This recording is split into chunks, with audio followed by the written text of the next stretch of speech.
आणि विद्यार्थी मित्रांनो, सर्वांना माझा नमस्कार। मी कोड नंबर 1003 आजचा विषय मांडते ऑलिम्पिक स्पर्धा आणि भारत। आदरणीय स्वर्गीय डॉक्टर सुशीलाबाई शाह उपाध्यक्षजी यांना विनम्र अभिवादन करून मी माझ्या वक्तव्यास सुरुवात करते। मानवाच्या क्षमतांचे शिखर गाठणारी जगातील सर्वाधिक प्रतिष्ठेची आणि गौरवशाली स्पर्धा, क्रीडा क्षेत्राचं सर्वोच्च शिखर म्हणजेच ऑलिम्पिक स्पर्धा। ऑलिम्पिक म्हणजे काय? ऑलिम्पिकचा उदय ग्रीस येथे 1896 ला झाला। ग्रीसच्या प्राचीन ऑलिम्पियातून सुरू झालेली ही स्पर्धा आज आधुनिक जगात राष्ट्रांच्या क्रीडा सामर्थ्याचं प्रतीक बनली आहे। ऑलिम्पिकचे महत्त्व तरी काय? ऑलिम्पिकच्या पांढऱ्या शुभ्र ध्वजावर लाल, पिवळ्या, हिरव्या, निळ्या व काळ्या रंगाची वर्तुळे एकमेकात गुंतलेली दिसतात। जणू 5 मित्रच हातात हात घालून आपल्या मैत्रीची साक्ष जगाला देत आहेत। ही 5 वर्तुळे म्हणजे जगातील 5 खंड आणि शुभ्र धवल पार्श्वभूमी म्हणजे विशाल अंतराळ। यातच ऑलिम्पिकचे महत्त्व समजते।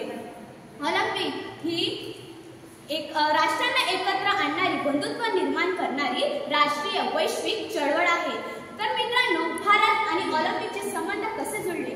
ब्रिटिशांच्या गुलामगिरीत असताना भारताने 1928 ला पहिल्यांदा सहभाग नोंदवला आणि हॉकी संघाने सुवर्ण पदक सलग 3 वर्ष जिंकले। स्वतंत्र भारताने 1948 ला हॉकी संघात पुन्हा सुवर्ण पदक जिंकले। त्यावेळी हॉकीचा खूप दबदबा निर्माण झाला होता। महान खेळाडू ध्यानचंद यांच्या हॉकी स्टिक आणि खेळाने संपूर्ण जगभरातील प्रेक्षकांना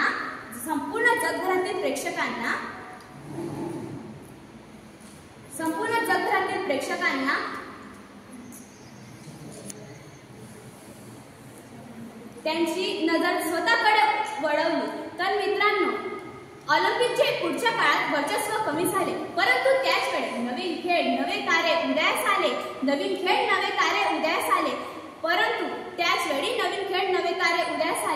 2008 च्या बीजिंग ऑलिम्पिक मध्ये भारताने अभिनव बिंद्राने नेमबाजी सुवर्ण पदक जिंकले। तसेच 2020 च्या टोकियो ऑलिम्पिक मध्ये नीरज चोप्राने भालाफेकीत सुवर्ण पदकाला जिंकून भारताच्या स्वप्नांना नवा अर्थ दिला। आता नुकत्याच झालेल्या 2024 च्या पॅरिस ऑलिम्पिक मध्ये नीरज चोप्राने भालाफेकीत रौप्य पदकाला गवसणी घातली। मनू भाकरने नेमबाजीत 2 कांस्य पदक पटकावले। रायफल फ्रेम प्रकारात स्वप्नील कुसरेने कांस्य पदकावर आपले नाव कोरले। हॉकी संघाने कांस्य पदक जिंकले, तर अमन सेहरावतने कुस्तीमध्ये कांस्य पदकाची कमाई केली। या खेळाडूंनी फक्त पदके जिंकले नाही, तर भारतातील तरुणाईला स्वप्न पाहण्याची आणि ती पूर्ण करण्याची कष्ट करण्याचे बळ दिले आहे। मित्रांनो, भारत लोकसंख्येच्या बाबतीत पहिल्या क्रमांकावर, मात्र ऑलिम्पिक स्पर्धेमध्ये मात्र 71व्या क्रमांकावर।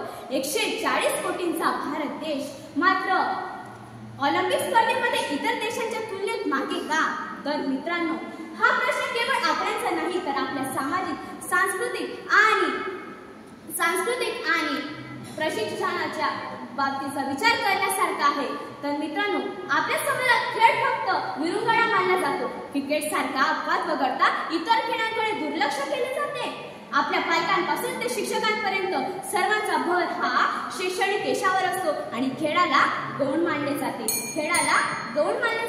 तर मित्रांनो, या बाबतीत आपण जर काही उपाय अंमलात आणले तर विद्यार्थी नक्कीच क्रीडेमध्ये यशस्वी होऊ शकतील। चांगले प्रशिक्षण मिळाले पाहिजे, योग्य प्रशिक्षणाची साथ दिली पाहिजे, राष्ट्रीय हस्तक्षेप टाळला पाहिजे। तर मित्रांनो, खरंच खेळाडूंना संधी मिळालीच पाहिजे। खेळ हा केवळ करमणुकीचा प्रकार नाही, तर तो